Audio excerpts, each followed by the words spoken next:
Ils sont médecins et journalistes. Ensemble, en décembre 1971, ils créent Médecins sans frontières.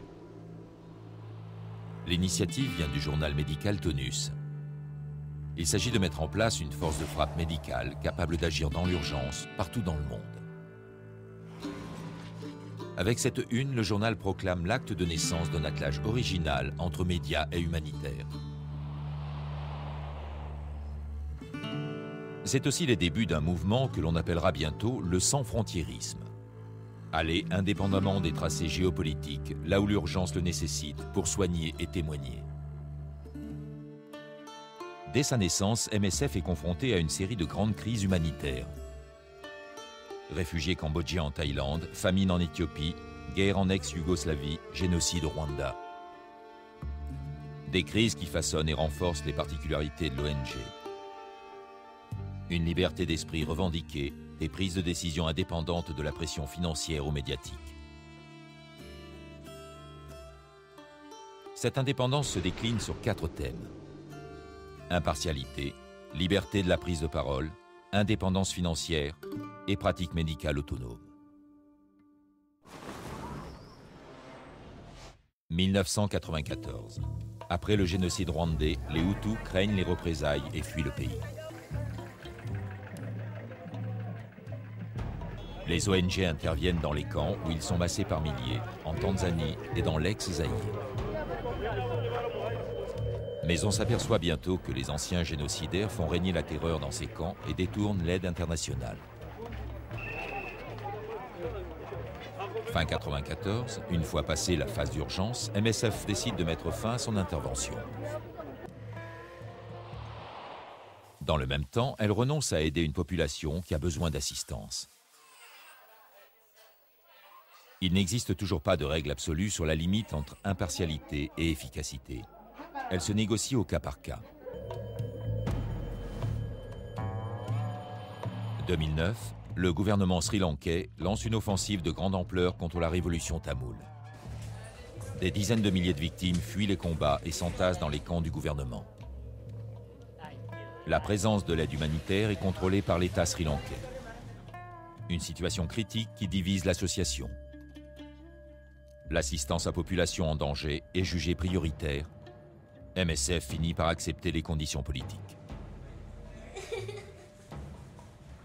L'indépendance ou l'invocation de l'indépendance n'est qu'un moyen au service d'un objectif que nous cherchons à atteindre. Et cet objectif, c'est d'apporter des services médicaux, de soigner des gens en fonction du niveau prioritaire de leurs besoins compte tenu de la situation où ils se trouvent. L'indépendance peut se résumer à notre capacité à dire oui ou à dire non. Dire oui, c'est-à-dire s'engager dans une action au vu des services que l'on peut rendre et de l'idée qu'on se fait de notre rôle, et non pas sous la pression d'un donateur, d'un mouvement d'opinion ou que sais-je. Et si on pense au tsunami ou à certaines catastrophes naturelles, on voit que les mouvements d'opinion peuvent être très puissants et amener à fausser ou en tout cas à modifier le jugement. Donc dire oui à l'action ou bien dire non, c'est-à-dire ne pas y aller ou s'en retirer, typiquement le cas du Rwanda ou du Sri Lanka, où malgré tout c'est dans une décision relativement souveraine que nous avons décidé de continuer. Personne ne nous y obligeait, comme personne ne nous obligeait à partir du Rwanda.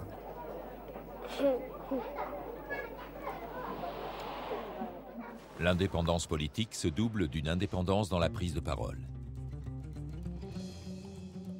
1985. La famine décime les populations du nord de l'Éthiopie.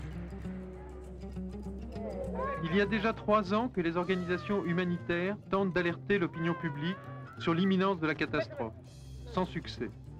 Le monde entier a le regard tourné vers ce pays de la Corne de l'Afrique.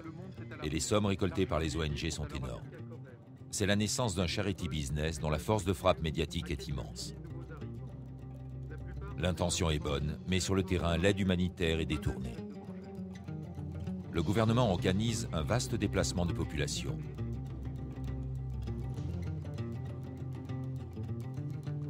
Un programme dit de villagisation, en réalité forcée, qui entraîne la mort de dizaines de milliers de personnes. Pour les organisations humanitaires, le dilemme se pose en termes simples. Se taire, rester et limiter les dégâts, ou dénoncer et prendre le risque de devoir quitter le pays. MSF est la seule à élever la voix et se fera expulser en décembre 1985. Les autres organisations rejettent publiquement ou par le silence ces accusations.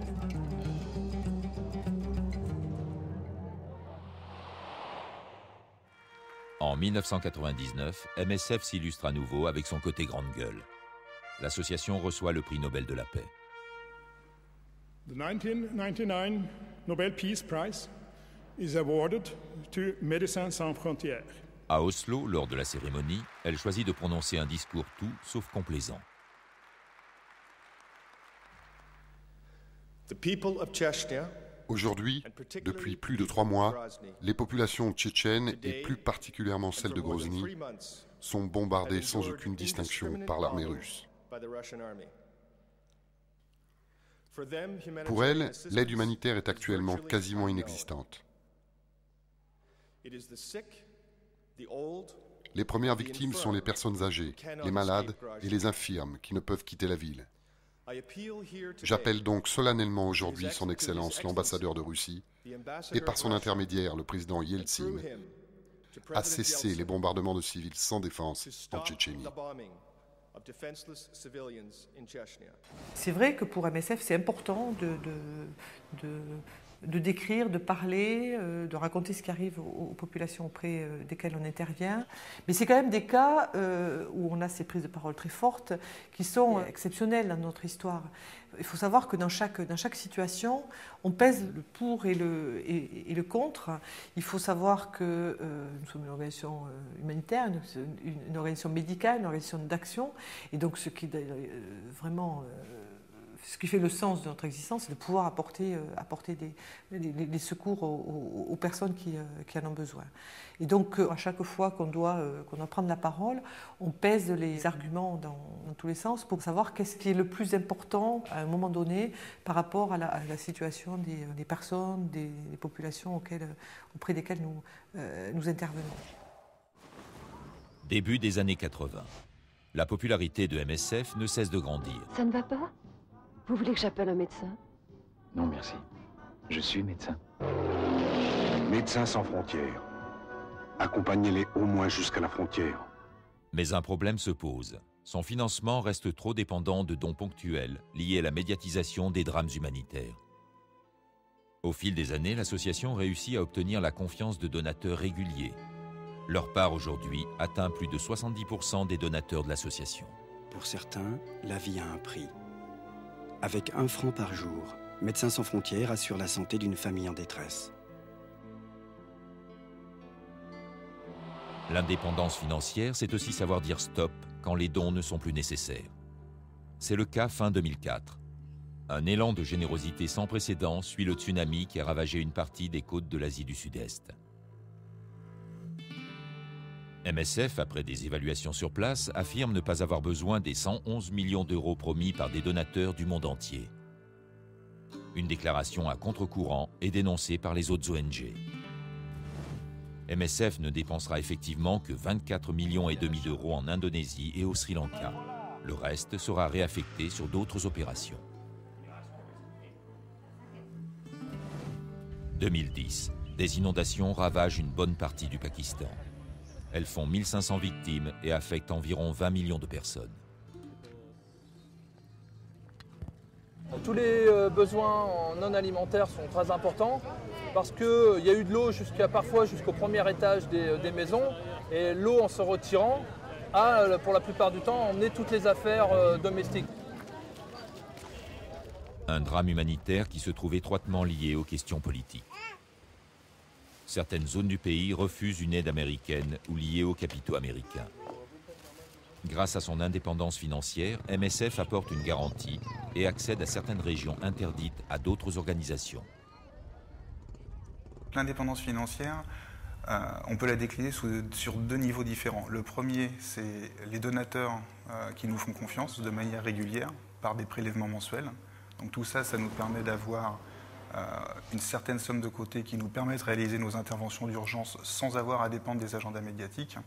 Et le deuxième élément, justement, c'est la faible part des financements qui proviennent des bailleurs de fonds gouvernementaux ou onusiens dans nos financements généraux, qui nous permet d'intervenir sur des situations, principalement des situations de conflit, en pouvant afficher l'absence de lien complet avec n'importe quel gouvernement que ce soit.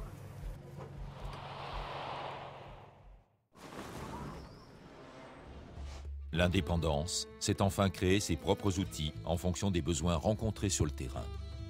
Une pratique que Médecins sans frontières développe à partir de son intervention dans les camps de réfugiés cambodgiens en Thaïlande dans les années 70. Il s'agit de les empêcher de succomber dans la minute ou dans l'heure qui suit par des gestes élémentaires de réanimation. L'aide médicale est désorganisée, les conditions de travail inadaptées au terrain et au climat.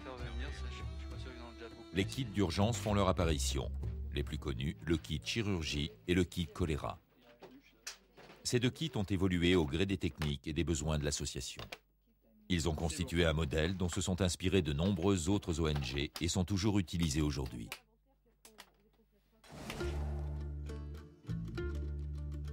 Depuis les camps de réfugiés cambodgiens, le monde a changé et de nouveaux défis se sont posés aux équipes, plus seulement en termes logistiques. VIH-Sida, malaria, méningite, tuberculose, les médecins n'acceptent plus que leurs malades soient négligés par la recherche pharmaceutique. Our patients are dying, not because their diseases are incurable, but because as consumers... En 1999, MSF lance la campagne d'accès aux médicaments essentiels. Son rôle, lobbying politique et mobilisation médiatique. L'un des objectifs de la campagne, c'est de relancer la recherche sur les maladies négligées. Dans cette optique, MSF participe en 2003 à la création du DNDi, l'initiative médicaments pour les maladies négligées. La CAM a permis à MSF d'avoir une relation saine avec les firmes pharmaceutiques, c'est-à-dire à la bonne distance. On les critique, on critique ce qui ne marche pas. On critique aussi des règles, on critique des prix qui sont vraiment beaucoup trop élevés, on critique le fait que les firmes ne font pas assez de recherche et on souhaite qu'il y ait plus de flexibilité en matière de propriété intellectuelle. Et donc là, on ne fait pas de concessions particulières. Bon. En même temps, on a lancé le DNDi. Le DNDi, en pratique, à certaines phases de développement de médicaments, a besoin d'opérateurs qui sont des firmes pharmaceutiques. Et là, c'est du travail dans le cœur de métier des firmes pharmaceutiques, qui est le développement de médicaments et la production de médicaments. Donc il n'y a pas de contradiction, c'est simplement maintenir les firmes dans ce qu'elles savent faire, et elles seules, souvent, du développement de médicaments.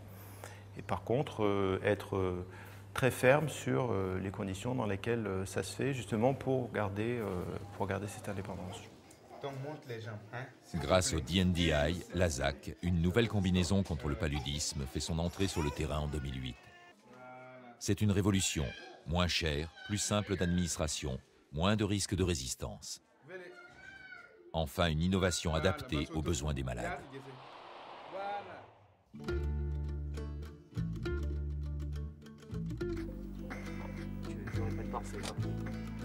En 2010, les Médecins sans frontières ont pris en charge 7 millions de patients. MSF aujourd'hui, ce sont 30 000 salariés qui interviennent dans 70 pays. Grâce à près de 4 millions de donateurs, elle dispose d'un budget de 615 millions d'euros. Et demain, l'aventure MSF continue.